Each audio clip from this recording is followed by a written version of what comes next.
एक बार एक बहुत ही दुखी व्यक्ति एक महात्मा के पास आकर कहता है, मैं अपने जीवन से बहुत दुखी हूं। मैं अपनी बीवी, बच्चों और अपने परिवार को भी खुश नहीं रख सकता। मैं अपने लिए भी कुछ नहीं कर पा रहा। कभी कभी तो मुझे अपनी जिंदगी को खत्म कर देने के भी ख्याल आते हैं।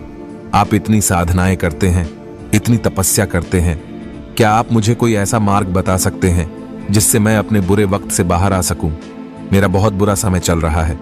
2 वक्त की रोटी का इंतजाम करना भी मेरे लिए बहुत मुश्किल हो गया है। अब आप ही बताएं कि मैं ऐसे वक्त में मैं जिंदा रहूं तो कैसे रहूं, कैसे अपने परिवार को खुश रखूं? कृपया करके कोई साधारण सा तरीका बताने की कृपा करें ताकि मैं आसानी से समझ सकूं, क्योंकि मैं बहुत पढ़ा लिखा नहीं हूं। अगर आप बड़ी से बड़ी ज्ञान की बातें करेंगे तो शायद मैं कभी समझ भी नहीं पाऊंगा। यह सुनकर महात्मा ने मुस्कुराते हुए कहा कि तुम एक काम कर सकते हो। फिर महात्मा ने सामने की ओर इशारा करते हुए कहा कि उस ऊंची पहाड़ी पर एक मंदिर है और उस मंदिर के पास चींटियों का एक घर है जहां पर हजारों चींटियां रहती है। तुम्हें सुनने में बड़ा अजीब लगेगा, लेकिन वो चींटियां उस मंदिर की जमीन को खराब कर देती है, उस मिट्टी की उपजाऊ शक्ति को खत्म कर देती है, जिसके कारण वहां पर कोई भी पेड़ या कोई भी घास पनप नहीं पाती है। तुम मेरा एक काम करो, उसके बाद मैं तुम्हें तुम्हारे सवालों के जवाब दूंगा। तुम 7 दिन तक रोज उस पहाड़ी पर जाओ और उस चींटियों के घर को तहस नहस कर दो, उसको तोड़ दो। जब भी तुम्हें कोई चींटियों का घर दिखे मंदिर के आसपास तो उसे वहीं पर तहस नहस कर देना। लेकिन याद रहे, घर को तोड़ने में कोई भी चींटी मरनी नहीं चाहिए। इस बात को समझने का प्रयास करते हुए वो युवक वहां से चला गया। शायद उसको कुछ समझ में नहीं आया था कि महात्मा जी ऐसा क्यों करवा रहे हैं। तो वो उन चींटियों पर अन्याय कर रहे हैं, उनका घर तोड़वा रहे हैं, उन्हें नुकसान पहुंचा रहे हैं। आखिर कौन महात्मा ऐसा करेगा? लेकिन फिर भी उस महात्मा की बात मानते हुए वो अगले दिन से ही पहाड़ी पर जाना शुरू कर देता है। जब वो पहले दिन पहाड़ी पर पहुंचता है तो देखता है कि बहुत सारी चींटियां अपना खाना जुटाने में लगी हुई है। सारी चींटियां कतार से चल रही है और अनाज के छोटे छोटे कण उठाकर अपने घर में जमा करती जा रही है। ये देखकर पहले तो उस युवक का मन कमजोर पड़ गया। उसने सोचा कि ये इतनी मेहनत करके अपना घर भर रही है और मैं इनके घर को तबाह कर दूंगा तो इनको कितना बुरा लगेगा। लेकिन फिर उसने उस महात्मा की बात याद करते हुए उस घर को तोड़ना शुरू कर दिया। जल्द ही चींटियों में हाहाकार मच गया। वो इधर उधर दौड़ने लगी। अभी तक जो कतार से चल रही थी अब वो बिखर गई और इधर उधर अपनी जान बचाने के लिए भागने लगी। थोड़ी देर में घर टूट गया और सारी चींटियां इधर उधर छुपने के लिए भाग चुकी थीं। ये करने के बाद वो युवक दुखी मन से वापस अपने घर पर लौट आया। उसका मन परेशान था, दुखी था, पश्चाताप से भरा हुआ था। फिर उसने अपने बिस्तर पर रात में लेटे लेटे ही सोचा कि अब तो उन चींटियों का घर तबाह हो चुका है, अब वहां वापस जाने का क्या फायदा होगा, क्योंकि चींटियों का घर तहस नहस करने के लिए महात्मा जी ने कहा था, जो मैं कर चुका हूं। लेकिन फिर कुछ सोचकर अगले दिन उसने फिर से जाने का निश्चय किया और अगले दिन सुबह सुबह उठकर वो वापस उसी पहाड़ी पर पहुंच जाता है। पहाड़ी पर पहुंचकर वो उसी जगह पर पहुंचता है जहां पिछले सुबह उसने उस घर को तहस नहस कर दिया था। लेकिन वो ये देखकर चौंक जाता है कि उन चींटियों ने फिर से अपना घर उसी जगह पर बना लिया था और अब वो फिर से अपने घर के लिए सामान इकट्ठा करने में जुटी हुई थी। उस आदमी को देखकर लगा कि ये चींटियां कितनी मूर्ख है। इनको पता है कि कल ही इनका घर इसी जगह पर तबाह किया गया था और उसी जगह पर उन्होंने अपना नया घर भी बना लिया। और ये सोचकर वो आदमी हंसने लगा। लेकिन फिर से महात्मा की बात याद करते हुए उसने उन चींटियों का घर फिर से तबाह करना शुरू कर दिया। फिर से उन चींटियों में हलचल मच गई और थोड़ी देर में वो चींटियां इधर उधर अपनी जान बचाने के लिए भागने लगी। कुछ ही देर में उनका घर फिर से नष्ट हो गया और वो युवक थोड़ा संतोष के भाव से कि इस बार तो मैं अच्छी तरह से उस घर को तबाह कर दिया है, अब तो वो चींटियां यहां पर अपना घर बना ही नहीं पाएंगी। इसीलिए जाने से पहले उसने उस घर पर ठंडा पानी भी डाल दिया ताकि चींटियां वहां पर अपना घर न बना सके। और इस तरह अपना कर्म पूरा करके वो युवक फिर से अपने घर लौट आया। आज रात में सोते वक्त फिर से वो युवक यही सोच रहा था कि क्या महात्मा ये सही काम करवा रहे हैं? क्या किसी का घर तबाह करना किसी सिद्ध पुरुष को शोभा देता है? क्या हो अगर वो महात्मा सिद्ध पुरुष हो ही ना, क्या होगा अगर वो मुझे बेवकूफ बना रहे हो? लेकिन फिर उसने निश्चय किया कि मैं अपने काम को पहले पूरा कर लेता हूं। उसके बाद ही पता चलेगा कि महात्मा मुझे से ऐसा क्यों करवा रहे थे, और यही सोचकर वो रात में सो जाता है। अगले दिन सुबह उठकर वो फिर से उसी पहाड़ी की ओर निकल जाता है। पहाड़ी पर पहुंचकर वो उसी जगह पर पहुंचता है जहां पर उसने उनके घर को तबाह कर दिया था, और वो ये देखकर खुश हो जाता है कि वहां पर कोई भी घर नहीं था। सारी चींटियां वहां से भाग चुकी थी। अब उसने सोचा कि अब मेरा रोज रोज आने का क्या फायदा होगा, क्योंकि चींटियां तो अपना घर बदल चुकी है, और महात्मा जी ने मुझे 7 दिन आने के बाद कहा था, लेकिन आज तो तीसरा ही दिन है। अब बाकी 4 दिन वापस आने का क्या फायदा होगा। और यही सोचकर उसने निश्चय किया कि यहां से वो सीधा उसी महात्मा के पास जाएगा और उनको ये सारी खबर बता देगा। जब वो वापस मुड़कर उस पहाड़ी से उस महात्मा की कुटिया की तरफ जाने लगा, तभी अचानक उसकी नजर एक और घर पर पड़ी, जो कि चींटियों का ही बनाया हुआ था। मतलब कि वो घर चींटियों ने ही बनाया था, और अब वो चींटियां नए घर में वास कर चुकी थी। ये नया घर उनके पुराने घर से थोड़ी ही दूरी पर था, और जब उसी युवक की नजर उस घर पर पड़ी तो उसने सोचा कि शायद महात्मा को पता था कि ये चींटियां अपना घर यहां से बदलकर किसी दूसरी जगह पर बना लेगी, इसीलिए उन्होंने मुझे 7 दिन आने के बाद कहा था। और ये विचार करके वो उनका नया घर भी तोड़ने के लिए पहुंच जाता है। जब वो वहां पहुंचा तो चींटियां उसी तरह अपने कार्य में लगी हुई थी। वो अपने लिए खाना इकट्ठा कर रही थी और अपने घर में जमा कर रही थी। जब पुराना घर टूटा था, वहां भी अनाज के कण बचे हुए थे, और चींटियां वहां से भी अनाज इकट्ठा कर करके वापस अपने नए घर में ला रही थी। अब यहां पर फिर से युवक का मन थोड़ा कमजोर पड़ गया, क्योंकि वो खुद भी कमजोर था, खुद भी वक्त का मारा हुआ था। इसीलिए उसके मन में उन चींटियों के प्रति दया का भाव उमड़ रहा था। उनके ऊपर उसे दया आ रही थी। वो चाहता था कि उनकी मदद करे, लेकिन वो उल्टा उनको नुकसान पहुंचा रहा था। लेकिन उस महात्मा की बात को याद करते हुए उसने फिर से उस घर को तोड़ने का निश्चय किया, और उसने इस बार बड़ी ही सावधानी के साथ बिना किसी चींटी को कोई नुकसान पहुंचाए वो घर तबाह करना शुरू कर दिया। वक्त थोड़ा ज्यादा लगा, क्योंकि किसी भी चींटी को नुकसान न पहुंचने की शर्त महात्मा ने पहले ही रखी थी। इसीलिए उसको बड़ी सावधानी के साथ उन घरों को तबाह कर रहा था। लेकिन आखिरकार उसने उस घर को भी तबाह कर दिया, और उस घर को तबाह करने के बाद वो बड़े ही दुखी मन से, इस बार वो पहले से भी ज्यादा दुखी था, क्योंकि उसने उनका नया घर भी तोड़ दिया था। वो उन चींटियों को बसने ही नहीं दे रहा था, और वो अब अपने आप को शैतान या दानव समझने लगा था। लेकिन फिर भी उस महात्मा की बात को मानते हुए वो अपने घर पर दुखी मन से वापस आ गया। रात में सोने से पहले एक बार उसने फिर से सोचा कि मैं कितना बड़ा शैतान हूं, कितना बड़ा दानव हूं। पुराना घर तो छोड़ो, मैं उन चींटियों को कहीं भी बसने के लिए कोई जगह ही नहीं दे रहा हूं। वो चींटियां मेरे बारे में क्या सोचती होगी? वो कितना बड़ा दानव होगा उस परमात्मा को जो मेरे द्वारा ये काम करवा रहा है।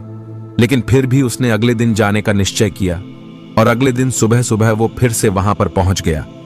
वो ये देखकर फिर से आश्चर्यचकित रह जाता है कि इस बार चींटियों ने एक और नई जगह पर अपना घर बना लिया था। वो तो पहले से भी ज्यादा ऊर्जा के साथ काम कर रही थी, और उन्होंने एक रात में पहले से भी बड़ा घर बना लिया था, और अब वो फिर से अपना अनाज और खाना इकट्ठा करने में जुटी हुई थी। ये देखकर उस आदमी को लगा कि ये चींटियां किस मिट्टी की बनी हुई है। मैं उनको बार बार यहां से भगाने की कोशिश कर रहा हूं, और ये वहीं पर अपना घर बना लेती है। क्या इनको पता नहीं है कि मैं यहां पर कभी भी बसने नहीं दूंगा? ये चींटी है, दिखने में इतनी छोटी है, लेकिन फिर भी ये मुझसे हार नहीं मान रही है। बड़ी ताज्जुब की बात है। और इस बार उसने गुस्से में उस घर को तहस नहस करना शुरू कर दिया। लेकिन इस बार तहस नहस करते हुए कुछ चींटियां वहीं पर मर गई, उसके पैरों तले कुचल दी गई। कुचलने के बाद जब वो अपने अहंकार से बाहर आया तो उसने देखा कि गुस्से में उसने उन चींटियों को कितना क्षति पहुंचा दी है। उसका मन पश्चाताप से भर गया, और वो रोता हुआ अपने घर की तरफ बढ़ गया। रात में सोते वक्त उसने सोचा कि मैं उन चींटियों पर बहुत ज्यादा अत्याचार कर रहा हूं, अब इससे ज्यादा अत्याचार मैं नहीं कर पाऊंगा। और यही सोचकर वो अगले दिन उन चींटियों के लिए अपने घर से थोड़ा आटा लेकर उसी पहाड़ी पर पहुंच जाता है। आज उसके मन में उन चींटियों के प्रति श्रद्धा का भाव था, दया का भाव था। आज वो उनकी मदद करना चाहता था, और जब वो वहां पर पहुंचा तो चींटियां फिर से अपने नए घर को बनाने में जुटी हुई थी। उसने बड़े ही करुणा के साथ उन चींटियों को अपना लाया हुआ आटा खिलाया। अगले 7 दिनों तक वो ऐसा ही करता रहा। वो रोज सुबह जाता, उन चींटियों को अपने हाथों से आटा खिलाता। 7 दिन के बाद वो युवक उस महात्मा के पास पहुंचकर हाथ जोड़कर बोलता है कि हे महात्मा जी, मुझे माफ कर देना। मैंने उन चींटियों का घर तबाह करने के लिए बहुत कोशिश की। मैंने उनका घर तबाह किया भी। 1 बार नहीं 4 बार मैंने उनका घर तोड़ा। उसके बाद मैं हिम्मत नहीं कर पाया, उनके घर को नहीं तोड़ पाया। मैं समझ सकता हूं कि मैं आपका काम पूरा नहीं किया और इसके बदले आप मुझे तरीका भी नहीं बताएंगे जो कि मुझे मेरे बुरे समय से बाहर निकाल सकता है। लेकिन मुझे इसका कोई परवाह नहीं है। मुझे लगता है कि मैंने जो किया वो सही किया, इसीलिए मैं आपसे आज्ञा लेकर वापस जा रहा हूं। कृपया मुझे वापस अपने घर जाने की आज्ञा दीजिए। यह सुनकर महात्मा ने मुस्कुराते हुए कहा कि अरे बेटा, कहां चल दिए? रुको तो सही, जलपान तो कर लो, थोड़ी देर ठहर जाओ, उसके बाद चले जाना। और ये कहकर वो महात्मा उस युवक के लिए पानी लेकर आते हैं। पानी पिलाने के बाद महात्मा उस युवक से पूछते हैं कि तुम मुझे ये बताओ कि आखिर तुम उन चींटियों का घर तबाह क्यों नहीं कर सके? वो चींटियां तो छोटी है और तुम इतने विशालकाय हो, फिर भी तुम उन छोटी छोटी चींटियों का घर तबाह नहीं कर पाए। कहां है तुम्हारी शक्ति, तुम्हारा बाहुबल? इसका जवाब देते हुए उस युवक ने कहा कि हे महात्मा, मैंने उन चींटियों का घर तबाह कर दिया था, बार बार किया था। एक बार तो अपने गुस्से में उन चींटियों को भी हानि पहुंचा दी थी, लेकिन जिस दिन मैंने उनको हानि पहुंचाई उसी दिन मुझे लगा कि मैं उनको क्यों हानि पहुंचा रहा हूं, क्यों इनको इतनी तकलीफ दे रहा हूं, और उसी दिन से मैंने उनको क्षति पहुंचाने की वजह, नुकसान पहुंचाने की वजह उनकी सहायता करनी शुरू कर दी। ये सुनकर उस महात्मा ने कहा कि ये ही तो सीखने की बात है। एक छोटी सी चींटी हमें जीवन का संदेश दे जाती है। मैंने तुम्हें उन चींटियों का घर तबाह करने के लिए नहीं भेजा था, मैंने तुम्हें भेजा था ताकि तुम उन चींटियों से कुछ सीख ले सको। तुम्हें क्या सीख मिली?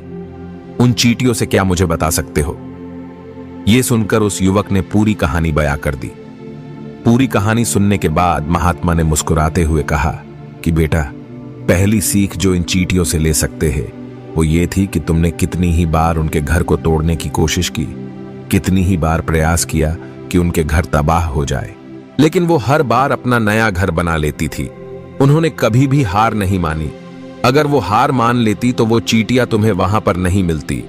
जीवन कार्यशीलता का नाम है, लेकिन हम मनुष्य 1-2 बार हार मिलने पर ही टूट जाते हैं, हताश हो जाते हैं और फिर जीवन में प्रयास ही नहीं करते। और कुछ लोग तो अपनी जिंदगी को खत्म करने को उतारू हो जाते हैं। लेकिन जानवरों में तुमने एक बात देखी होगी कि वो अपना जीवन खुद से कभी खत्म कर ही नहीं सकते हैं। तुमने कभी नहीं सुना होगा कि किसी जानवर ने आत्महत्या कर ली, चाहे वो जानवर कितना भी भूखा क्यों ना हो, कितना ही दुखी क्यों ना हो, लेकिन वो अपने जीवन के लिए हमेशा संघर्ष करता रहता है। लेकिन वही दूसरी तरफ हम मनुष्य 1-2 बार हताश होने पर ही अपना जीवन खत्म कर लेते हैं।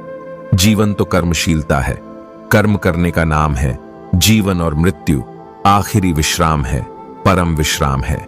इसीलिए मृत्यु से पहले कर्म करना कभी मत छोड़ना, क्योंकि मृत्यु के बाद तो तुम परम विश्राम में चले ही जाओगे। तो उससे पहले कर्म करना क्यों छोड़ रहे हो? क्यों हताश हो रहे हो? अगर तुम्हारा एक घर टूट गया है तो दूसरा घर बनाने का प्रयास करो, कोशिश करो, और कोशिश करने वालों की कभी हार नहीं होती। ये तुम उन चींटियों से देख चुके हो। देखने में तुमसे कितनी छोटी है वो चींटियां और तुम इतने बड़े हो, लेकिन उनका मन तुम्हारा मन से इतना बड़ा है, इतना विशाल है, इतना दृढ़ संकल्प है कि इतनी बार घर टूटने पर भी उन चींटियों ने कभी हार नहीं मानी। दूसरी सीख ये है कि जब भी हमारे ऊपर बुरा समय आता है, हमें लगता है कि यह समय कभी नहीं जाएगा, यह समय मेरे जीवन को बर्बाद कर देगा, मुझे कभी नहीं जीने देगा। और अपने इन्हीं ख्यालों से, अपने इन्हीं विचारों से, जिसका असलियत में कोई भी अस्तित्व नहीं है, वो सिर्फ विचार है, और वही विचार हमारे मन को दुखी कर देती है, और इसीलिए हम प्रयास करना भी छोड़ देते हैं। लेकिन तुम खुद सोचो कि बार बार प्रकृति हमें क्षति पहुंचाएगी, नुकसान पहुंचाएगी, लेकिन कब तक पहुंचाएगी? अगर हम बार बार फिर से उठ के फिर से नया प्रयास करते रहेंगे तो प्रकृति भी हमारे सामने घुटने टेक देगी, और वो भी एक दिन हमारे ऊपर दयावान हो जाएगी, कृपालु हो जाएगी, और वो हमें सब कुछ देने लगेगी जिसकी हमने कभी कामना की थी। तुमने खुद देखा कि तुम उन चींटियों को तबाह करने के लिए पहुंचे थे, लेकिन बाद में तुम ही उन चींटियों को अनाज और आटा देने लगे। तुम ही उन पर कृपालु हो गए। क्यों हुए? क्योंकि तुमने देखा कि वो चींटियां हार ही नहीं मान रही है। इसी तरह अगर तुम भी अपने जीवन में कभी हार नहीं मानोगे तो एक न एक दिन ये प्रकृति तुम्हें वो सब कुछ देगी जो तुम अपने जीवन में पाना चाहते थे। इसीलिए 2 सीख याद रखना, कर्मशीलता कार्य करते जाना, और दूसरा कि एक न एक दिन प्रकृति तुम्हारी उस कर्म का परिणाम तुम्हें जरूर देगी। तो दोस्तों, मैं आशा करता हूं कि आपको इस वीडियो से काफी कुछ सीखने को मिला होगा। तो फिर मिलते हैं अगले वीडियो में।